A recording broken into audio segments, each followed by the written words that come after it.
Hello, infinitely precious people. I'm coming to you today on what is supposedly a normal day for me to come to you with my weekly moment, Tuesday. But as we all know in life, normal is not normal. Most of life is a kind of chaos. But today, I'm not really here to talk about the chaos. I'm here to talk about something that is near and dear to my heart, and that is summer fruits and vegetables. You may say to yourself, summer fruits and vegetables? What does this have to do with the spiritual life? Besides the fact that James likes them. And now I feel like I sort of came at it in an infantile way. But the truth is, fruits and vegetables have a season. If you know anything about farming, and I don't know very much at all, except that my father-in-law was raised horses, but he also had a farm every year. He had a garden every year where he raised lots of different kinds of things, and there were various vegetables and fruits used as vegetables and fruits that were only available at certain times of the year. Now, we've become accustomed to being able to go to the grocery store and get fruits and vegetables at any time of the year. My experience of them is they're a pleasant substitute for locally grown, locally sourced fruits and vegetables. Not everybody can have those, though. So it's the next best thing. But there's a season in which green beans come in and they're really delicious. Even my son recently, in a dish that I made where we mixed together some farmer's market green beans because we didn't have quite enough, we got some from the grocery store, we mixed them together, and even my son Joshua noticed the difference between the artificially green, super green beans and the ones that had been grown on the farm. The flavor was different. And it's because we've come to expect that we can have fruit and vegetables in and out of season. But in the summertime, my wife takes up going to the local farmer's market. And there's a season in which we see lots and lots of fresh, ripe raspberries. They're some of the earliest things that come in, and strawberries that come in. And there is something about farm fresh fruits like raspberries and strawberries. But it's harder to get raspberries now because they had a season and the season is passing. The same with blackberries. But this morning I had a delicious peach. And the peach was just delicious. It was amazing.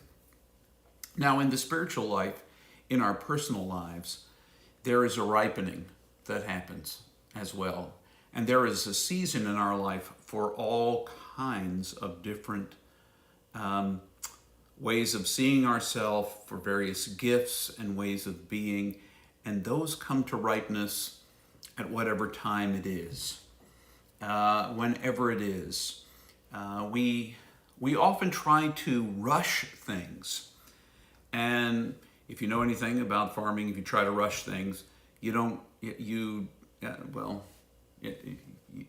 get what you hoped for most of the time. You have to settle for something less than. The truth is, you and I are ripening. That we're ripening in our relationship with ourselves, with the world in which we live, with God, and with each other. We are ripening in that way of seeing the world, of experiencing the world, of being in the world. And there's a season. There's a season for everything. Perhaps just to look at our bodies. There was a season, you might not believe it now, when I was sort of young and handsome looking. You know, that's long gone by. At least in my own mind I was. And sometimes before I look in the mirror in the morning, I get up and imagine my 18-year-old self. And then I look in the mirror and it's no longer the 18-year-old self. I have ripened in other kinds of ways. Now that, leads, what happens past season? Well, this is the way I should look at my age, at 60. This is the way I should look and appear. Rather than bemoan the fact that I'm no longer the 18-year-old self, because quite frankly, there were all sorts of things I hadn't dealt with in my spiritual, mental, and emotional life. I hadn't found a way through at that point in my life, such that I have no interest in going back to that point. What could I do with a few less aches and pains, perhaps, that have come along as I've aged? Sure. But the truth is, they came with it, and it's part of the ripening process. I'm very happy to be me. So what's ripening in your life? What are you feeling is coming to fruit in your life? Is it a sense of relationship? When I listen to my parents talk, and they have now been married for 69 years, they talk about come and grow old with me, the best is yet to be. And as they have aged, they talk about the ripeness. Now, they don't use the word ripeness. I'm putting that on them. The ripeness of their relationship. They still pick at each other a little bit here and there. But for the most part, they have found this beautiful way of walking the path of life together. And it's because they've ripened together. They've ripened and are still on this beautiful journey. My wife and I, 31 and a half years ago when we got married, we were pretty unripe. As a couple, as a pair, we were sure we were ripe, but we weren't so ripe. And now there's kind of a beauty and a rhythm and a path that we walk together. And that just happens with time. You can't rush what comes to fruition in its own time. What fruits, fruition is from the word fruit. What fruits in its own time when it's ready.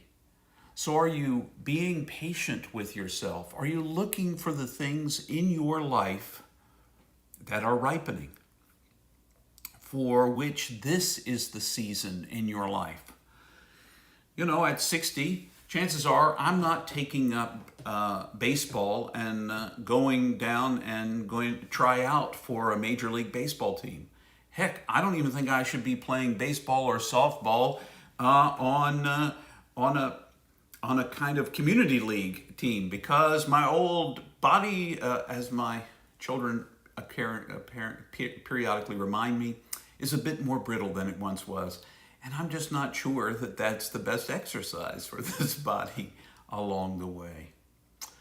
So I want you to take some time this week, if you would, and ask yourself, what do you think is coming to fruit in your life?